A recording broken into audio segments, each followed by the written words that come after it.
Graça e paz, irmãos. Mais uma vez estamos aqui, para meditarmos na palavra do Senhor. E eu queria deixar registrado o quanto o meu coração está feliz por isso, por fazer parte, desse instrumento, essa novidade na nossa igreja. Acredito que em todo o Brasil, em todo o mundo, as meditações online elas estão funcionando eficazmente, porque Deus sempre tem um escape para o seu povo e nós sempre estamos em comunhão, em espírito, em um mesmo espírito, no sentido de que estamos pensando da mesma forma, e para pensarmos melhor, nada melhor do que a palavra de Deus para nos orientar. Eu convido você a abrir a sua Bíblia em Filipenses, capítulo 3, versículo 13, que nos diz assim a palavra do Senhor.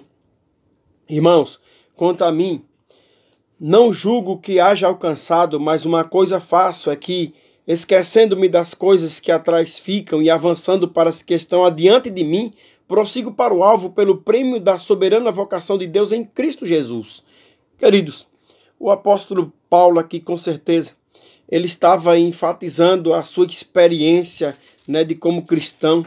Lá no verso de número 13 do capítulo 4, ele diz: posso todas as coisas naquele que me fortalece. E o sentido dessa palavra é dizer: posso todas as coisas porque Deus é que me fortalece. O apóstolo Paulo está finalizando essa carta aos Filipenses, animando a igreja do Senhor e trazendo algum testemunho da sua história, mostrando quanto Deus era com ele, e ele passou por todas as dificuldades e no final ele venceu porque Deus estava com ele.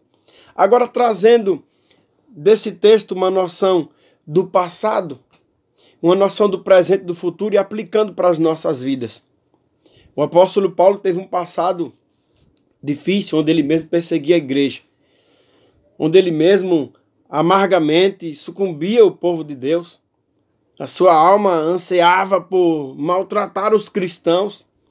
Acredito que não era fácil para aquele homem deitar e lembrar dessas coisas, mas ele deixou bem claro e registrado: irmãos, quanto a mim, não julgo que haja alcançado, mas uma coisa eu faço, é que esquecendo-me das coisas que atrás ficam e avançando para as que estão adiante de mim. Avançando não para qualquer lugar, ele diz, mas prossigo para o alvo pelo prêmio da vocação, a soberana vocação de Deus em Cristo. Não foi fácil para ele, não é fácil para mim, não é fácil para você, não é fácil para ninguém, mas ainda que seja impossível, Deus é o Deus do impossível. Mas vamos entender um pouco do nosso passado, segundo a palavra do Senhor, e o que precisamos fazer com ele. Olha, os pecados, por exemplo, são fatos que devem ser esquecidos. Aquilo que nos aprisionava e nos distanciava do Senhor, porque eles precisam ser esquecidos? Porque o próprio Deus, lá em Hebreus capítulo 10, no verso de número 17, ele diz: e jamais me lembrarei de seus pecados e de suas iniquidades. Deus, ele diz: jamais me lembrarei dos seus pecados e suas iniquidades. Existem fatores na nossa vida que precisam ser esquecidos. Aquele que nos maltrata precisa ser esquecido. Como é que eu esqueço? Escrevendo uma nova história em cima da história velha.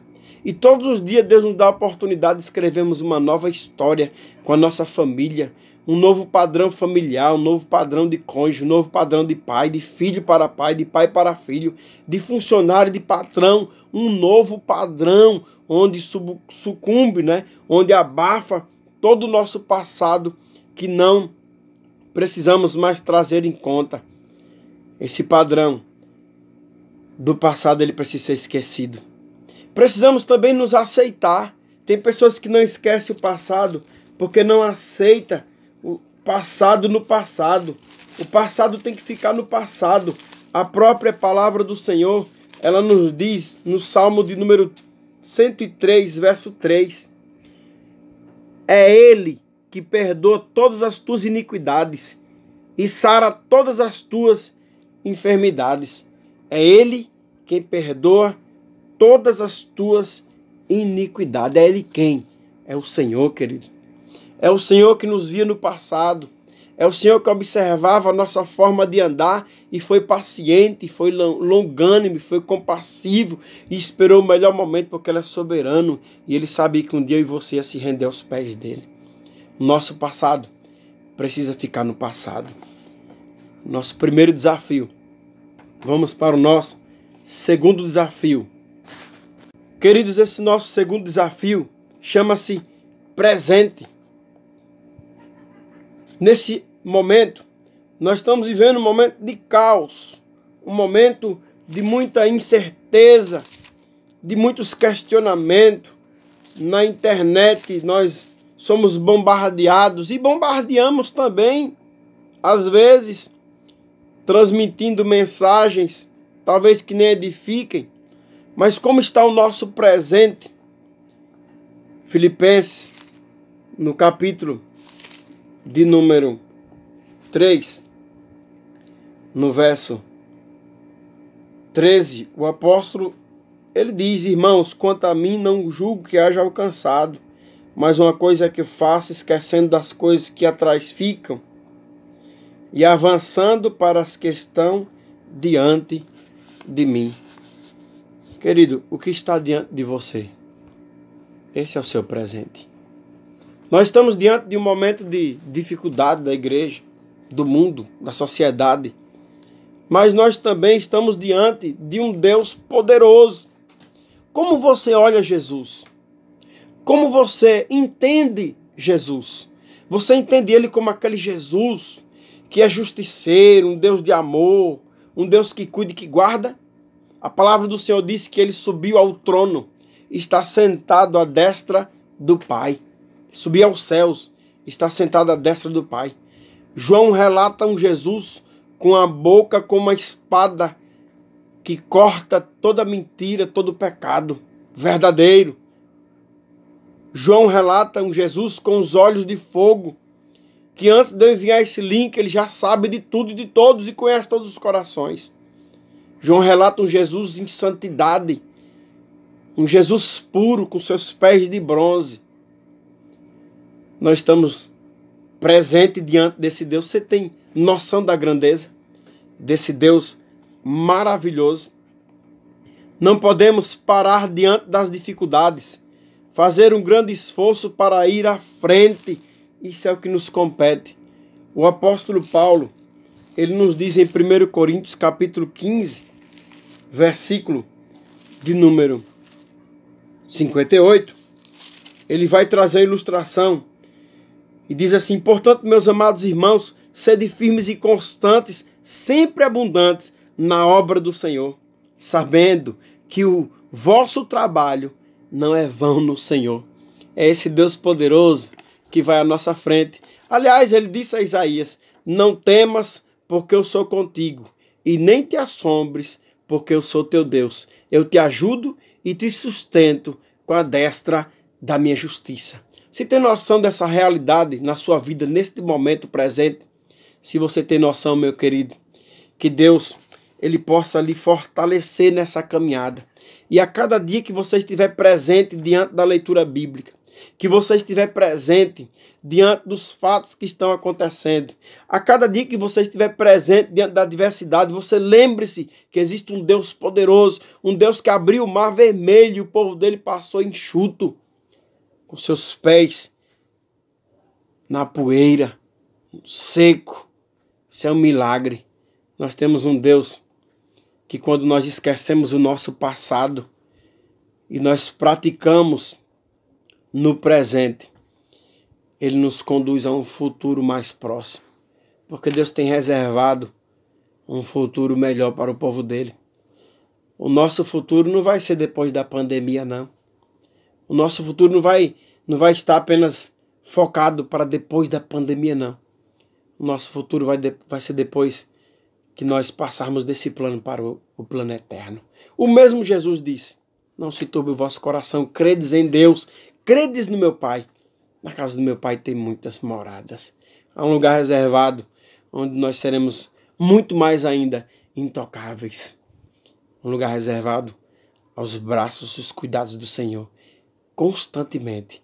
Hoje Ele nos cuida e por causa do pecado, às vezes nós somos surpreendido com algumas coisas, mas vai chegar um momento em que Ele vai enxugar todas as nossas lágrimas. Vai chegar um momento em que você vai olhar assim e vai dizer: valeu a pena, Jesus. Valeu a pena, Senhor. Acredite que esse Deus está presente hoje na minha vida e na sua vida. Que Deus abençoe. Vamos para o nosso terceiro ponto. Futuro. Passado, quando passa, é bom. Presente, precisamos enfrentá-lo com sabedoria, com maturidade, com muita paciência. E futuro, eu poderia dizer aos amados que o futuro para os cristãos é a maior certeza que nós temos, não é? O apóstolo Paulo diz: eu prossigo para o alvo do prêmio, da soberana graça do Senhor. Nós temos um futuro certo, futuro aos braços do Pai, um futuro aos cuidados do Senhor, um futuro que nos garante recompensa da parte de Deus. Futuro, nós só podemos ver ele pela fé. Somente pela fé. Hebreus, capítulo de número 12, versículo 1 e 2, o que é que nos diz a palavra do Senhor? Portanto, nós também, pois que estamos rodeados de uma tão grande nuvem de testemunhas, deixemos todo embaraço e o pecado que de tão perto nos rodeia, e corramos com paciência a carreira que nos está proposta, olhando para Jesus, autor e consumador da fé, o qual pelo gozo lhe estava proposto, suportou a cruz, desprezando a afronta, e assentou-se à destra do trono de Deus. Nosso futuro tem um alvo: Jesus Cristo. Lá em 1 Coríntios, capítulo de número 9, a palavra do Senhor também nos traz um exemplo interessante. Ela nos diz, capítulo 9, verso 24, para você acompanhar com mais precisão. Não sabeis vós que os que correm no estádio, todos, na verdade, correm, mas só um leva o prêmio? Correi de tal maneira que alcanceis. Seguir na direção certa, começando a correr hoje. O apóstolo Paulo diz que os atletas se esforçam de tal maneira para um só alcançar o prêmio. Mas Deus é tão maravilhoso, Tiago diz que para com Deus não há acepção de pessoas. Logo, todos nós que corremos, nos esforçando na pessoa bendita de Jesus Cristo, alcançamos o prêmio da salvação. Amém, queridos? Futuro. Romanos, capítulo de número 5, versículo de número 4 e 5, nos diz: e a paciência, a experiência, e a experiência, esperança, e a esperança não traz confusão, porquanto o amor de Deus está derramado em nossos corações pelo Espírito que nos foi dado. Deus seja louvado. Ser responsável por nossas escolhas e também ter decisões baseadas naquilo que Deus nos orienta através da sua palavra, serão as melhores decisões para o nosso futuro. Eu decido seguir a Cristo. Quando o apóstolo Paulo diz: olha, irmãos, uma coisa eu faço, é como se ele estivesse dizendo: eu estou decidido em seguir a Cristo, independente de qualquer situação. Ter esperança e fé, prosseguir para o prêmio, pois seremos recompensados por Deus, aquele que nunca falha. Você realmente crê em Deus? Crê que Ele é o Senhor do tempo? Tem descansado nele? Você acredita que Deus tudo vê, tudo conhece? Confia na soberania dele? Descansa na soberania de Deus? Deus é bom demais para cometer alguma maldade. Deus é sábio demais para cometer um erro e profundo demais para ser explicado. Quem disse foi Charles Findo. Deus é maravilhoso e Deus é lindo. E eu quero ficar com essa palavra aqui, que você guarde no seu coração. E neste momento eu te convido a orar. Amém? Maravilhoso Deus, obrigado por mais uma rica oportunidade de estarmos na tua presença. Que o Senhor, ó Deus, que aquele que garantiu o nosso passado ter sido mudado, nos garante nos guardar no presente. Deus, em ti confiamos que o nosso futuro está guardado.